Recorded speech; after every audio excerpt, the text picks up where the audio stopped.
Dia mais uma vez, pessoal. Capítulo 8 de História. Diversidade no Brasil. No Brasil atualmente, vamos ler o título primeiro, né? Por que devemos respeitar e valorizar a diversidade? No Brasil atualmente, é comum que mulheres dirijam, vão à escola, votem e candidatem-se a cargos políticos. Também não deve ser surpresa para ninguém que mulheres produzam arte, ciência, sejam médicas, engenheiras e pesquisadoras. Ainda que gere discussão em alguns setores da sociedade, observa-se a presença cada vez maior das mulheres nas decisões sobre seus direitos e o exercício da liberdade de seus corpos. No entanto, até bem pouco tempo não era permitido que elas realizassem qualquer uma dessas atividades. Foram necessários muitos anos de articulação feminina em movimentos sociais para que fossem reconhecidos seus direitos. A igualdade. As pequenas e as grandes conquistas são resultado dos séculos de discussões, debates, manifestações e enfrentamento por parte daquelas que dedicaram suas vidas à causa de todas as demais. Neste capítulo estudaremos um pouco do histórico de lutas por direitos no Brasil, abordando as lutas das mulheres, a causa antimanicomial e o movimento da contracultura, na segunda metade do século XX. Assim discutiremos sobre diversidade como um conceito que engloba essas e outras lutas. Então, pessoal, aqui nesse capítulo de hoje, nesse capítulo 8, a gente vai estar discutindo aqui sobre direitos de igualdade e a luta das mulheres por igualdade, de reconhecimento da sua independência, dos seus talentos, da sua inteligência e o respeito aos seus direitos, o que na realidade não é nenhum favor, porque o direito de igualdade é um direito garantido em lei e que deveria ter sido sempre respeitado. Como vemos aqui, como vamos acompanhar aqui nesse capítulo, durante muitos séculos, esses direitos foram negados às mulheres, esses direitos não foram respeitados e a mulher não teve reconhecido, não havia devidamente o reconhecimento ao papel da mulher como contribuinte, como trabalhadora e como cidadã independente do Estado. As conquistas femininas.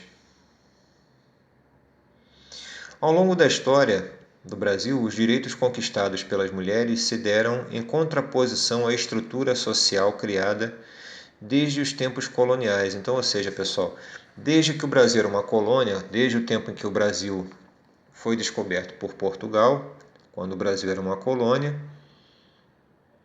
as mulheres não tinham seus direitos reconhecidos, seus direitos respeitados, seja na constituição das famílias, na garantia de direitos, no acesso ao espaço público ou nos espaços ocupados dentro da Igreja Católica, os homens prevaleceram. É dessa compreensão que decorre a denominação paternalista desse modelo social. Então, seja paternalista, essa sociedade é reconhecida como sendo paternalista numa referência ao homem, como sendo o homem o centro dessa sociedade, como sendo o grande personagem dessa sociedade,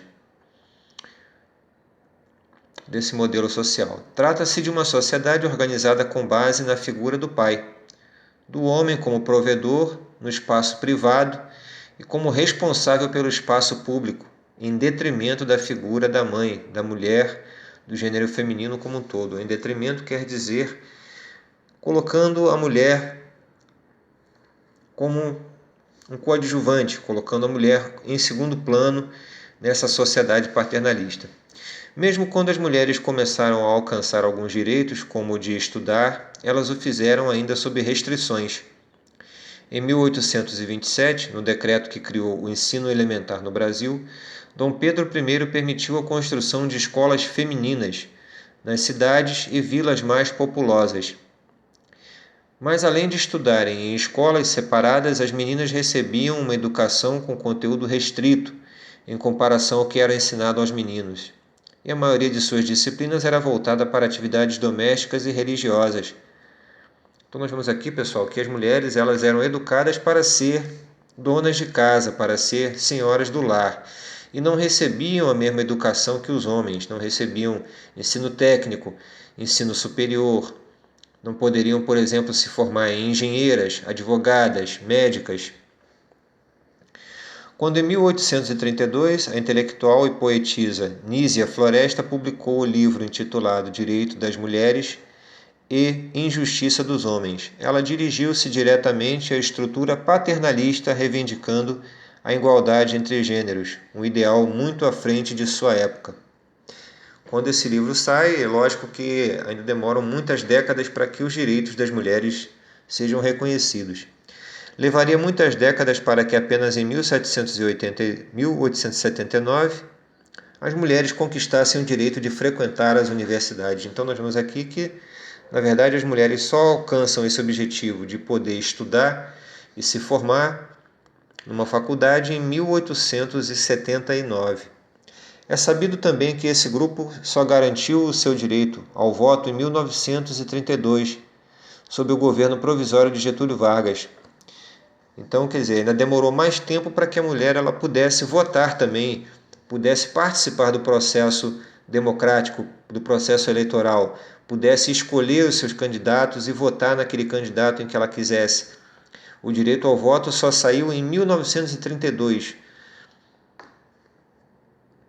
Ou seja, há menos de 100 anos que as mulheres podem exercer o seu direito democrático de voto, sob o governo provisório de Getúlio Vargas. Antes disso, em 1927, o estado do Rio de Janeiro, do Rio Grande do Norte, aliás, foi o primeiro a estabelecer que não haveria distinção de sexo para a permissão do exercício do voto.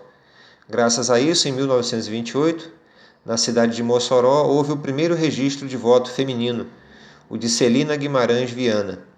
E em 1929 foi empossada a primeira prefeita de uma cidade brasileira, Alzira Soriano, eleita para governar a cidade de Lages, do mesmo estado. Devido aos acontecimentos da Revolução de 1930 e a chegada de Vargas ao poder, no entanto, todos os prefeitos e governadores foram substituídos por interventores federais, inclusive Alzira.